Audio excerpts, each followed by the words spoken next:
नमस्कार दोस्तों। आज मैं आपके सामने एक बहुत ही अच्छी और बहुत ही रोचक कहानी प्रस्तुत करने जा रही हूँ, जो कि भगवान शिव, राजा कुबेर और भगवान गणपति से आधारित है। क्योंकि ये कहानी इतनी अच्छी है कि आपको सुन के बहुत ही मज़ा आएगा। और सावन का महीना शुरू हो गया है, तो भगवान शिव से जुड़ी हुई कहानियाँ मैं आपके सामने लाती रहूँगी। तो चलिए शुरू करते हैं और आपको सुनाते हैं ये मज़ेदार सी कहानी। यह एक पौराणिक कथा है जो राजा कुबेर पर आधारित है।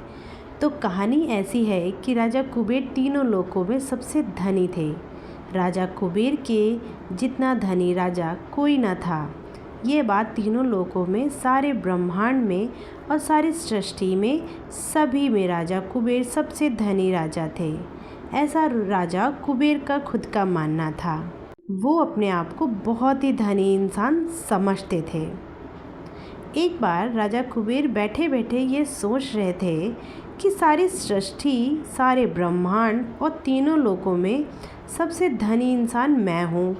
लेकिन इस बात की जानकारी किसी को नहीं है कि मेरे पास इतनी संपत्ति है।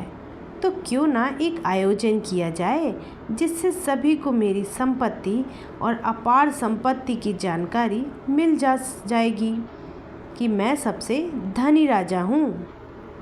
तो राजा कुबेर ने अपनी संपत्ति का प्रदर्शन करने के लिए एक भव्य भोज का आयोजन करने का निर्णय लिया और उन्होंने तीनों लोगों के सभी को अपने भव्य भोज आयोजन में आमंत्रित किया।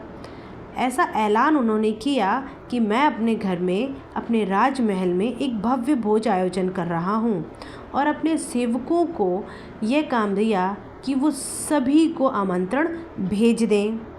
तो राजा कुबेर ने तीनों लोकों के सभी देवी देवताओं को, जिसने सभी पूजनीय देवी देवता थे, सभी को आमंत्रित किया गया और राजा कुबेर के राज्य के सभी लोगों को आमंत्रित भी किया गया, क्योंकि सभी के सामने अपनी संपूर्ण संपत्ति का प्रदर्शन जो करना था।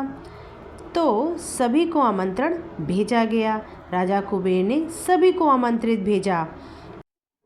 भगवान शिव उनके इष्ट देवता थे, इसलिए उनका आशीर्वाद लेने के लिए वे कैलाश पर्वत पर पहुंच गए और कहा, प्रभु, आज मैं तीनों लोकों में सबसे धनवान हूँ।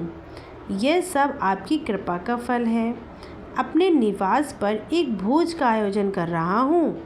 कृपया आप सब परिवार सहित भोज में पधारने की कृपा करें। भगवान शिव ने कुछ सोचा, लेकिन भगवान भोलेनाथ तो भोलेनाथ हैं, वे सबके मन की बात को समझ जाते हैं। तो भगवान शिव कुबेर के मन का अहंकार भी ताड़ गए कि उसके पास बहुत संपत्ति है, इसलिए उसे अहंकार है, और बोले, वत्स, मैं बूढ़ा हो चला हूँ, कहीं बाहर नहीं आता जाता हूँ। राजा कुबेर बहुत गिड़गिड़ाने लगे, भगवान, आपके बगैर तो मेरा सारा आयोजन बेकार हो जाएगा। आपको तो आना ही होगा, वरना मेरा सारा भव्य आयोजन बेकार हो जाएगा। भोलेनाथ, आपको तो आना ही पड़ेगा। आपको कैसे भी करके मेरे भव्य आयोजन में आना ही होगा, क्योंकि आप मेरे इष्ट देवता हो। तब भगवान शिव ने कहा, एक उपाय है, मैं अपने छोटे बेटे गणपति को तुम्हारे पास में जाने को कह दूंगा। भगवान शिव की ये बात सुनकर राजा कुबेर थोड़े संतुष्ट हुए और अपने राजमहल लौट गए। राजा कुबेर ने नियत समय पर अपनी संपूर्ण संपत्ति के प्रदर्शन के लिए भव्य भोज का आयोजन किया। जिस दिन राजा कुबेर ने अपने राजमहल में भव्य भोज आयोजन किया था, जो कि अपनी संपत्ति के प्रदर्शन पर आधारित था, तो राजा कुबेर के निमंत्रण के मुताबिक तीनों लोगों के भगवान भव्य भोज आयोजन में पहुंच गए। साथ ही साथ राजा कुबेर के नगर के लोग भी उस भव्य आयोजन में पहुंचे, जहां उन्होंने अपना भोज का भव्य आयोजन किया था। भगवान शिव के वचन के अनुसार भगवान गणपति अपनी शाही सवारी के साथ भोज आयोजन में पहुंच जाते हैं।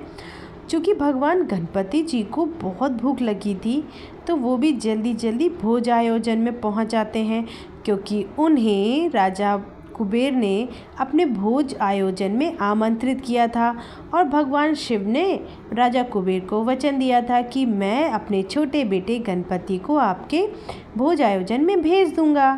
तो भगवान गणपति जी जैसे ही राजमहल में पहुँचे तो उन्होंने राजा कुबेर से बोला, मुझे तो बहुत तेज भूख लगी है, भोजन कहाँ है। राजा कुबेर ने पहले तो भगवान गणपति का बहुत आदर सत्कार किया और उन्हें धन्यवाद दिया कि वह भगवान शिव के भेजे जाने पर उनके राजमहल में पधारे हैं।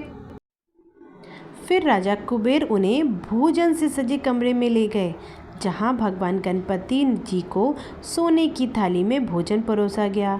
क्षण भर में ही परोसा गया भोजन गणपति भगवान ने फट से ख़त्म कर दिया। दोबारा खाना परोसा गया, उन्हें भी ख़त्म कर दिया खाना। बार बार खाना परोसा जाना और क्षण भर में ही गणेश जी उसे चट कर जाते थे। थोड़ी ही देर में हजारों लोगों के लिए बना भोजन खत्म हो जाता है, परंतु गणपति भगवान का पेट नहीं भरता है, उन्हें और खाना चाहिए होता है।